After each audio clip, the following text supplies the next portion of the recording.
Hello, everyone. Today is Wednesday, the 8th of October, 2025, and it is the middle of week 8.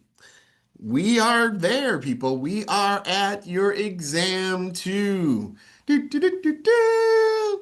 All right, so hopefully you have seen that it should be unlocking right about now if it's not been unlocked yet. It depends on the time this actually gets published. But you should be able to go ahead and jump into that and get started right away. All right, so that is the first thing. The second thing is a gentle reminder that if you have not submitted your five themes location, you need to do it now, okay? Remember, this is the midterm grade verification, so I've got to make sure that you are actively participating. And as stated earlier, your discussion posts and your project are considered participation. If you have not submitted a five themes location, you are not participating in the class.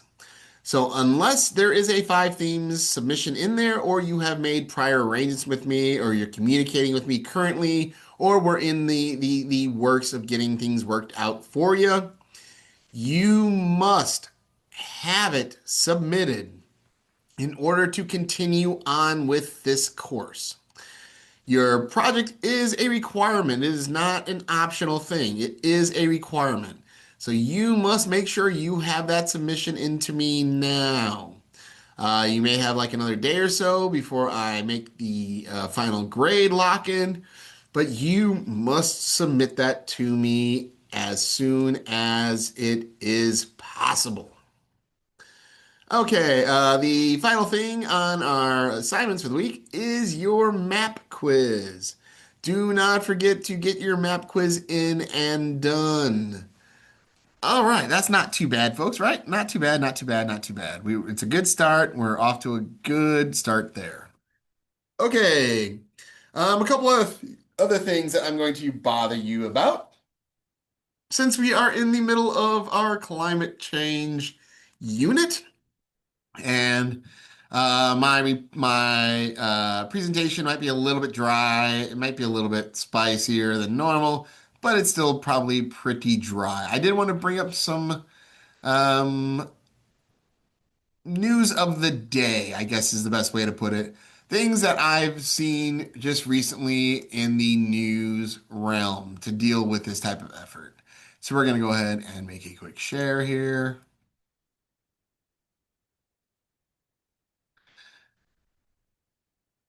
All right, I got a couple things here for you. The first one is this report that Swiss glaciers, this is Switzerland. Remember that Switzerland is a landlocked mountainous region in Europe. It is the roof of the Alps. They have lost 3% of the entire glacial ice pack in their country, and that is their fourth largest retreat on record. That is kind of crazy. That is absolutely crazy. So that means that they have already lost more than 1,000 small glaciers in that region have disappeared. That is one of those canaries in the coal mine that are screaming for someone to pay attention. So keep that in mind as you're going through this unit. Another one that we saw pop up was that U.S. rivers are experiencing an unexpected and unprecedented warming trend. This is not to be expected.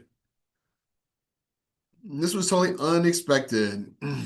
We found that the heat waves and the duration and the intensity of heat waves in water are really impacting fish, especially cold water fish and cold water marine biology.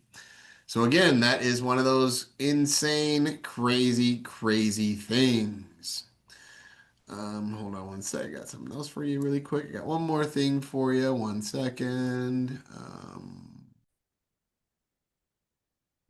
And then here is another thing. Remember how when we talked about tornadoes really quickly and not too long ago? We talked about how we rate tornadoes by their severity and destruction, their aftermath. Well, the Weather Service has officially upgraded one of our summer storms to an EF5. Now, if I remember correctly, I probably said that we don't get those very often, and it's been a long time since we've had one of those. Well, thank you, Mother Nature, for making me look a fool yet again. So, one of the tornadoes that scraped through in North Dakota this summer is considered an EF5. It is the first one we've experienced in 12 years in this country. That is absolutely ridiculous. For example, the tornado was found to have wind speeds over 200 miles an hour, topping out at about 210 miles an hour. The the tornado itself was over a mile wide. Think about that, a mile wide. A mile wide wall of air moving at 200 plus miles an hour. That is absolutely ridiculous. And I'll give you a little example here. Let's go in and see our Google Earth. Hold on, let's do this. And so what we're going to do is use our local Rock Valley College area in comparison. Now, to give you some example of the dimensions of this tornado, it was 1 mile wide. That is approximately the distance between Mulford on one edge of campus and Perryville on the other side. Let's change that to miles here. So that's roughly a mile, 1.5 miles, 1.05 was the distance of that tornado. So basically, it was twice as wide as our campus here. That's one thing. Not only that, the storm itself was on the ground for 12 miles. Let's measure that. If we start at US 20 down in the south, we measure down there. Let's start a new one. So that's our mile wide there. I'm just gonna start there. And we'll start down here at the Route 20. So by starting at Route 20, start a new one. A new one. Starting at Route 20, taking it up the Perryville Mulford corridor. It's only about 6 miles from here to there. So that's half the distance of this one. So if we take it and continue on, continue on, continue on, continue on, let's see where we're at. Basically about 12 miles there. That's close enough. That is going from Rock Valley up to Roscoe area, the Roscoe-Rockton area. That's Roscoe. That's the Kieselberg Forest Preserve.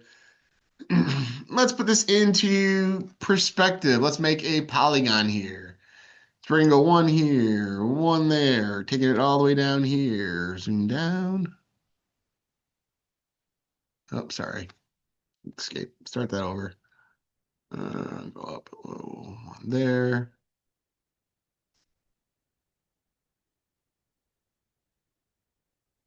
Here to there. Zoom up.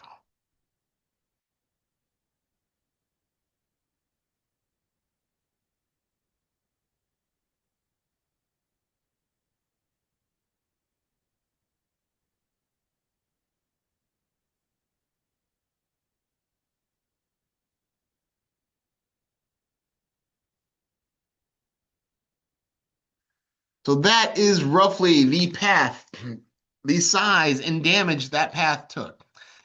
Thankfully, and I do use thankfully very sparingly, it happened in North Dakota that is mildly populated, and only 3 people died. I know only 3 people is a bad way to say that, but there was only 3 fatalities experienced there. Think about if it had made a similar path through Rockford. We are now talking about tens of thousands of people being impacted and possibly hurt or killed. So that is a massive, massive, massive storm. Or going through an even more populated area like the Dallas-Fort Worth area or the Kansas City area. Then we could be looking at hundreds of thousands of injuries. So I know I said those don't happen very often. Mother Nature decided I was too confident in that and wanted to make me a little more humble. So that is insane. I will post these three articles in there for you to take a look at on your own. But remember, this is ridiculously crazy. So keep it in mind. I'll stop sharing now. There's crazy things that go on in nature. And as you're digging through this climate unit, you start seeing more and more strangeness and variability and damage potential. Keep those thoughts in mind. Think about these damages when you hear about weather conditions and climatic shifts and changes. It really does make a difference. All right, everybody, that's me. I've kept you a little bit longer than I wanted to, but I wanted to show you those things. All right, everybody, have a good one. Bye bye.